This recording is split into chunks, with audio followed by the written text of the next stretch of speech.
ሰላም እንዴት ናችሁ? ውድ ሰባት ቤተሰቦች ደህና ናችሁ? እኔ በጣም ደህና ነኝ። ዛሬም እንደተለመደው አሪፍ ቪዲዮ ይዤላችሁ መጥቻለሁ። እስከዚህ መጨረሻም እንዳትሄዱ። ከዛ በፊት ግን ለሰባት አዲስ ከሆናችሁ ሰብስክራይብ ካደረጋችሁ ሰብስክራይብ አድርጉ። እንዲሁም ሁላችሁም ይሄን ቪዲዮ ደግሞ ከመጀመሪያችሁ በፊት ላይክ አድርጉ፣ ለጓደኞቻችሁም ሼር አድርጉላቸው። ወደ ቪዲዮ ሌትስ ጎ።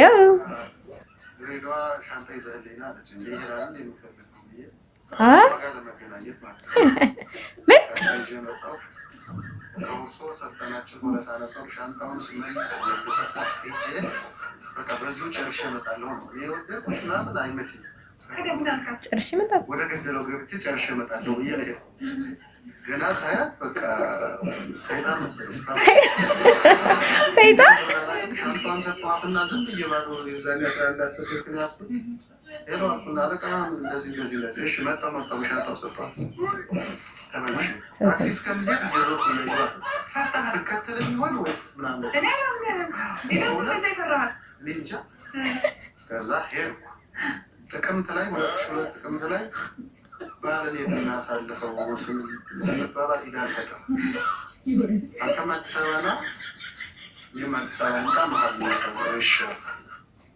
ከዛ ምላትም ሳጠና ቆየሁና ሊደርስ ሲል ፈራሁ። አይ ድሮ ፍቅር ወለታ መጣችና 2002 አይ በቃ እንደዚህ ነው ምንም ቀጥታ እሷ ደወለች። ቤተሰብ የዚህም ቤተሰብ እስቲ ለእኛ ይሆናሉ ወይ ብላ ጠየቀች። እኔም የእሷን ቤተሰብ እነዚህ ለትዳር ይሆናሉ ወይ አይ አሪፍ ናቸው በቃ ጨርሱ የድሮ ነገር ምንም የለም። 3 ሸሆች ያዝንና እዛው አሰብ 2003 ወለደ። 12 ዓመት አብረናል። ከዛ በኋላ ማለት እሷ እዛው ደብረ ዘይት ነኝ እሱ ነች። እኔ ደግሞ የተለያየ ቦታ ከ12 የስራ ባህሪ 14 ሱዳን ሄጄ ነበር። ከዛ አዲስ አበባ መጣን። ከዛ በኋላ ነው 2 ዓመታችን ነው። ስለዚህ አብራችሁ በደንብ መኖር የጀመራችሁት አሁን ነው ማለት ነው። ልጆቹ ብቻዋን ያሳደገችው በጣም ጠንካራ ነች። እንዴት ነው 2 ዓመት አብራችሁ መኖር ከጀመራችሁ በኋላ ትዳር? በጣም አሪፍ ነው። ያው የስራው ባህሪ ነው ያልፈቀደው እስካሁንም። አሁን በጣም አሪፍ እየኖርን ነው። ግን ይሄ ፕሮግራም ለእኛ ይሆናል አይሆንም? ኧረ ይሆናል። በጣም ጠንካራ ቤተሰብ ነው።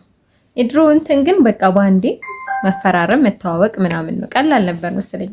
እንደ ድሮ እንዳሁኑ ዴት ለ2 ዓመት ለ3 ዓመት ተውቶ ምናምን ነገር አይደለም። ጀስት ተዋወቁ፣ በማግስቱ ተፈራረሙ፣ አለቀ ምናምን። እሱ ባህል ደስ የሚል ነገር አለው። ያ አይደል? ደስ ይላሉ፣ ደስ የሚል ቤተሰብ። አሁን ደግሞ ማለት ነው ሸራተን አዲስ ውስጥ የሆነ ሰርግ ተካሂዷልና ሰርጉን ላሳያችሁ። ሄሊኮፕተር መጥቶ በሱ እኮ ነው የሚሄዱት። ላኪ ሆይ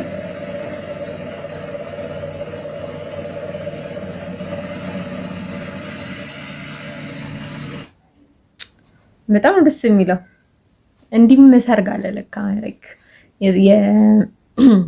የኢትዮጵያና ኦርጋን ዲስፓሪቲ በጣም እየሰፋ ነው። በጣም እየሰፋ ነው። ሀብታሞቹ እሱን ያህል እየሰፉ ነው። ደስ ይላል። አሁን ደግሞ በጣም ጠንካራ ልጅ ነው ማሳያችሁ እና ቲክቶክ አካውንቷ ላይም ገብታችሁ ፎሎ ምናምን አድርጓት ማሳያችሁ። በጣም ጎበዝ ልጅ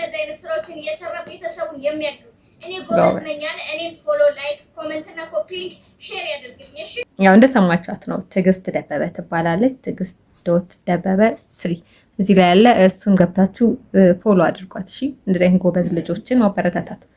ዝም ብሎ የሚጨፍረውን እየገባን ፎሎ ማድረግ የለብንም። እኔም ፎሎ አድርጊያታለሁ። ገብታችሁ ፎሎ አድርጓት። እሺ አሁን ደግሞ የሆነች ህፃን ልጅ ነው ማሳያችሁና ልጅቷ ማለት ነው የምንድነው ፓርት ኦፍ ቦዲ የውስጠኛው የኢንተርናል ፓርት ኦፍ ቦዲ የውስጠኛው ማለት ነው ይሄ ኦርጋኑ ሆኖ አብጧልና ወደ ውጪ እንትን ብሏልና በጣም ነው የምታሳዝነው። ህፃን ልጅ ናትና ማጣኪ ቆይ ይወት ማማሪያ እንዴት እንጀቴን እንደበላችሁ እግዚአብሔር።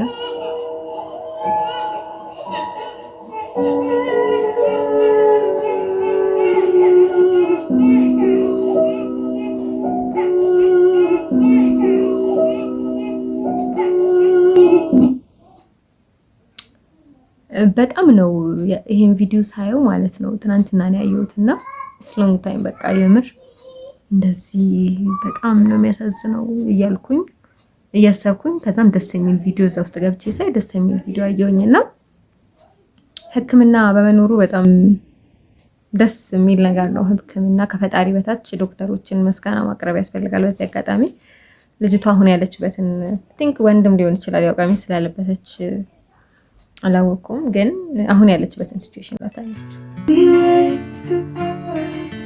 ይሄንን ሳይ ማለት ነው በቃ እንዴት ደስ እንዳለኝ ጌታ አምላኩ እሷ የኔ ጌታ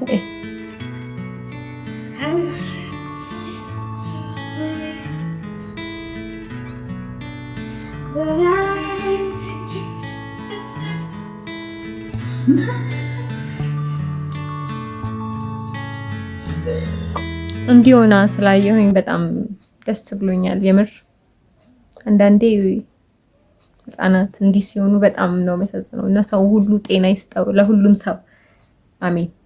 ደስ ብሎኛል በጣም። አሁን እስቲ አንድ ነገር ልነግራችሁ ነው። የቲክቶክ መስራች ምን አይነት ሰው ይሆናል ብላችሁ ነው የምታስቡት? እንዴት አይነት ሰው ማን እንደሆነስ ታውቃላችሁ ወይ? አሁን የቲክቶክ መስራችን ላሳያችሁ ነው። ለብዙ ሰዎች እንጀራ የሆነ ለብዙ ሰዎች ህይወታቸውን እንዲያስተዳድሩበት የተመቻቸ ፕላትፎርም እንደ ቲክቶክ የለም አይደል?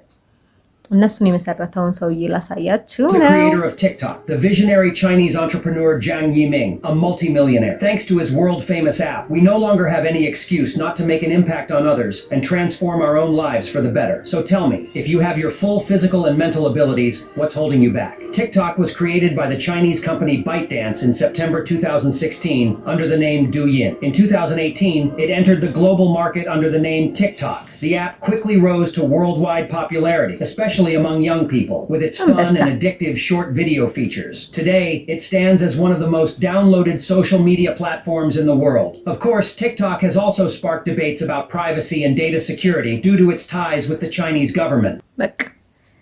ያለበትን ፊዚካል እንትንን ተቋቁሞ ምን ብሎ መስራት እንደሚቻል በጣም የሚያሳይ ሰው ነው። በጣም ጎበዝ ነው። እናመሰግናለን። ከቲክቶክ ከተጠቀሙ መካከል ብዙ ሀበሾች ተጠቅመዋል። ብዙ ቲክቶክ ላይ የምናውቃቸው ብዙ ሰዎች አሉና ናሆም ፎንቴ ሰሞኑን ያወራው ስለ ቲክቶክ ላይቭ ጌም አለና ላይቭ የቲክቶክ ላይቭ ስትሪመር መሆን የምትፈልጉ ወጣቶች እንዲሁም ሁላችሁም እንድታዩት ፈልጌ ነው። ላይቭ ላይ ዋናውና ወሳኙ ነገር ምንድነው ታውቃላችሁ? ተስፋ አለ መቁረጥ። ተስፋ እንዳትቆርጡ። ቴንክ ዩ። ላይቭ ህይወታችሁን ይቀይራል። ላይቭ ህይወታችሁን ይቀይራል። እመኑ። እግዚአብሔር የኔን ህይወት የቀየረው ላይቭን ተጠቅሞ ቲክቶክን ተጠቅሞ እውነቴን ነው። ተስፋ እንዳትቆርጡ። ጎ ሄድ ባገኛችሁት አጋጣሚ የብዙ ሰዎች ህይወት ተቀይሯል። ኮርስ የዛሬ ላይ ነውና ጆን ዳንኤል ነው እኔ ስለ ላይቭ ነው ሞድ አስተማሪ እኔ ላይቭ ያስጀመረኝ እስቲፋኖስ ቶማስ ብዙዎች አስተውተናል። ላይቭ ላይ እንድቀጥል እንድበረታ ያደረገኝ ጆን ዳንኤል ስራ ሰግጥ ፋራቱ ብዙ ሰው ይገባል። እኔ እንዴት ነው ከ4 ሰዓት ጀምሮ እስከ 10 ሰዓት የምቆየው ላይቭ ላይ ቁጭ ብዬ ምን ላወራ ነው? እንደዚህ ነው እንደዛ አይደለም። እኔ ወንድሜ ነኝ እንደዛ አይደለም። ያንን ነገር የምታመጪው ቀስ በቀስ ስቴፕ ባይ ስቴፕ ነው የሚመጣው። ምንም ነገር የሚመጣው እዚህ ነገር ላይ ቀስ በቀስ ቀስ በቀስ እንቁላል በእግሯ ትሄዳለች። የስ መቆየት አለብህ ማለት ነው። ኖ ግባ እዩ 30 ደቂቃ ቆይ እስኪ አሁን እስኪ አንዳንዴ ገና እንደገባችሁ 5 ሰው ያያችሁና ከዛ በኋላ መልሶ ዜሮ ይሆናል። 5ቱ ይመጣሉ። 5ቱ ነው የሚመጡት። ለምንድን ነው እሱ ነገር ይደብራል። ምን እያደረግሽ ነው? ምን እያደረገ ነው? ታውቃለህ ብሎ ነው የሚያስብ። ስለዚህ መጀመሪያ እውቅናችሁ ላይ መገባት አለበት። ወይም ደግሞ ሰዎች በላይ ብቻ እናንተ እንዲያውቃችሁ ማድረግ አለባችሁ። ላይቭ ላይ ስትገቡ ምን ይዛችሁ ነው የምትመጡት? የሆነ ኮንተንት ያስፈልጋል። የሆነ ነገር ላይ ተጽፎ አዲስ ነገር ሁሌ ነው ማየት ቆይ ይዛለች። ሁሌ አሁን ምንድን ነው የአዲስ ነገር ነው? እኔ ከዚህ በፊት ላይ የምገባው በምን ነው? በስልክ በምናምን ስልክ ላይ እንደዚህ እኛ 3 ዓመት ከምናምን ስንቆይ ቅጣት እንቀጣጣ ነበረ። ልጅ በርበሬ ምናምን እንደዚህ ቅጣቶቹ ነበሩ። ሰዎች ያዘናቸው ነበር ያለው። ልክ የሆነ ሰዓት ላይ ግን ብዙ ነገር አለ። እኛ ወደ ማስተዋላችን ስንመለስ ብዙ ልክ ያለበት ነገር አለ። ምን ተደረገ? ቅጣት ይቁም። እስከ መቼ ለምንድን ነው የምንቀጣው? እስከ መቼ ለምን ዱቄት ፊታችን ድረስ? እስከ መቼ ለምን እስከ መቼ ምንድን ነው አዲስ ነገር ቅጣት ይቁም የሚባል ነገር አለ። አሁን አስተውላችሁ ከሆነ ላይቭ ላይ አንድ ሰው ቅጣት የሚቀጣጣ ሰው የለም። በተለይ በእኛ ባች አንድ ሰው ቅጣት የሚቀጣጣ ሰው የለም። አዲስ ነገር ሰዎች ኢሊሚኔሽን የሚባል ጌም ማለት የሆነ ነገር ልክ እንደዛ ሰዎች አዲስ ነገር አብዛኞቻችን በስልክ ነበር የምንገባው። ከዛስ በኮምፒውተር መግባት ጀመርን፣ በካሜራ መግባት ጀመርን። እዚህ ካሜራ ላይ እኔ ሴታፕ አሳይቷል። ካሜራ አለ፣ ምን አለ፣ ከጀርባ ቲቪ አለ። ይሄ ስቱዲዮ ነው፣ ያው ላይቭ የምገባበት ስቱዲዮ ነው። ሶ ኤቭሪቲንግ በፕሮግረስ ነው። ስቴፕ ባይ ስቴፕ ነው። በአንዴ ትልቅ ደረጃ ላይ አይደረስም። ኦኬ ዝም ብሎ የሚታፈስ ነገር፣ ዝም ብሎ የሚደረስበት ነገር በአንዴ ብድግ ተብሎ ዝም ብሎ አንድ 10 ዓመት ነው እንደዛ አይደለም ያደረገች። እንዳትሸወጂ፣ እንደዛ አይደለም። ደም ተፋል። እግዚአብሔር ምስክር ፈስ በፈስ ነው የምትሆን። ቀልድ አይደለም። እኔ የመጀመሪያ አንበሴን ሳገኝ ኦፍኮርስ ብዙ ሰው ስትሪመር ምናምን መሆን ይፈልጋል። ስፔሻሊ ኢን ዲስ ጀነሬሽን ያለን ሰዎች በጣም ላይክ ስትሪመር መሆን እንፈልጋለን። ሶሻል ሚዲያ ላይ ኢንፍሉዌንሰር መሆን እንፈልጋለን እና ስቴፕ ባይ ስቴፕ እንደሚመጣ እና ሆም አስረድተውናል። ሁላችንም ይሄን ሀሳብ መቀበል አለብን። የምትፈልጉትን ሀሳብ ጥሩ ነገሩን መውሰድ አለባችሁ። ይህን ይመስላል እንግዲህ ከሆድ መቆም የሚባል ነገር የለም። ውድ ሰባት ቤተሰቦች እንዲህ እያልን መጨረሻ ላይ ደርሰናል። እስከዚህ መጨረሻ አብራችሁን ስለነበራችሁ አመሰግናለሁ። ከዛ በፊት ግን ለሰባት አዲስ ከሆናችሁና ሰብስክራይብ ካላደረጋችሁ አሁን ገብታችሁ ሰብስክራይብ አድርጉ። ለጓደኞቻችሁም ሼር አድርጉላቸው። ሀሳብ አስተያየት ካላችሁ ደግሞ ኮሜንት ላይ ጻፉልኝ። ኔጌቲቭ ነው አይቻልም፣ ኔጌቲቭ ኮሜንት እንዳትጽፉ። ወዳችኋለሁ። የሚቀጥለውም አሪፍ ቪዲዮ ይዤላችሁ እመጣለሁ። ባይ